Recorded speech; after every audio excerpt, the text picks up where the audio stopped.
Et donc, tu as été le bouc émissaire du couple Jessie Valentin. Mais alors, il y en a d'autres qui se lâchent sur toi en interview. Qu'est-ce qui se passe? Darko, par exemple, il a été, enfin, on va pas se mentir, cash de chez cash, quoi. C'est qui Darko? Ouais, d'accord, ok. Parce qu'il a dit que t'étais sans personnalité, un chien, un mouton. Ah bon? Et que tu créais toi-même des séquences, apparemment. Il a raconté une anecdote où, alors vas-y, dis-moi. Tu devais lui parler et t'as fait venir les caméras parce que t'es rentré dans la chambre, tu lui parlais pas et au moment de lui parler, t'as fait venir les caméras. Eh ouais, parce qu'en fait, on fait un programme de télé-réalité, il faut que tout soit filmé. D'accord.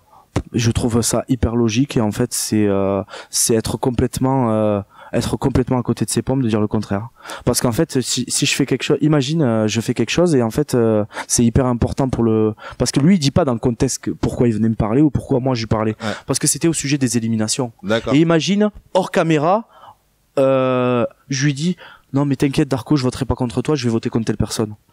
Mais imagine si c'est pas filmé, que derrière ça se raconte pas ou quoi. Mais comment tu veux que les gens soient au courant? Mais oui, ils vont pourquoi rien comprendre après dans l'histoire. Bah oui, mais en fait c'est complètement logique en fait.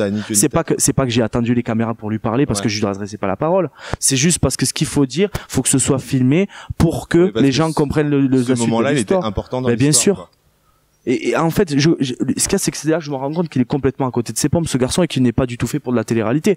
Parce que dire ce genre de choses, c'est complètement débile, et ça veut dire que le mec il a vraiment rien compris, et je comprends pourquoi il est resté que 3 jours dans le programme. Oui, parce qu'on le sait tous comment ça se monte une émission comme ça. Forcément, si les choses sont pas filmées, on va rien comprendre à l'histoire. Mais bien sûr, je veux dire, le téléspectateur ne peut même pas s'en plaindre, il devrait au contraire lui dire mais heureusement que c'était pas filmé. Oui, c'est ça, quoi. Et les gens ils ont dit ouais, le mec il attend qu'il y ait les caméras.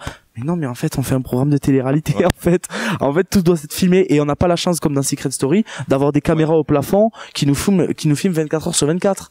Donc oui, là c'est plus facile. Il faut avoir un minimum de professionnalisme en étant naturel quand même. Ça veut dire que la chose qu'il va me dire, je l'ai pas calculé. C'est naturel ce que je lui dis. Oui. Par contre, il fallait que j'attende les caméras pour lui dire. C'est ce qui est normal. Et ça arrive très rarement en fait, parce que les caméramans ils sont toujours là aux aguets pour tout filmer. Donc ce genre de problème, ça arrive très très rarement. Mais quand ça arrive, il faut faire en sorte que... Oui, il faut que tu réussisses toi à avoir l'intelligence du bon candidat, de savoir que les équipes doivent venir tourner parce que ça va être un moment important. Exactement. Pour le truc, c'est comme, c'est un peu du off, mais c'est comme tout le temps avoir son micro sur soi. Oui.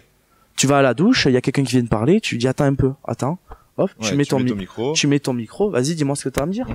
Mais en fait, oui, les gens, ils vont pas montrer ça à la télé, c'est du off, faut que ce soit bien fait, le truc. Mais c'est logique, en fait. Tu vois ce que je veux dire? Totalement. Et les gens, ils le voient pas, mais je peux pas leur en vouloir. Il faut pas en vouloir aux téléspectateurs. Faut en vouloir à ce genre de candidats, complètement, démagogiques, et en plus, qui critiquent les productions, les candidats, tout le monde, pour avoir un petit peu de notoriété grâce à un passage dans une baignoire. Enfin, je veux dire, à un moment donné, j'apporte pas là, et il peut dire ce qu'il veut sur moi, si ça peut lui apporter quelques followers sur Instagram, et ben tant mieux pour lui.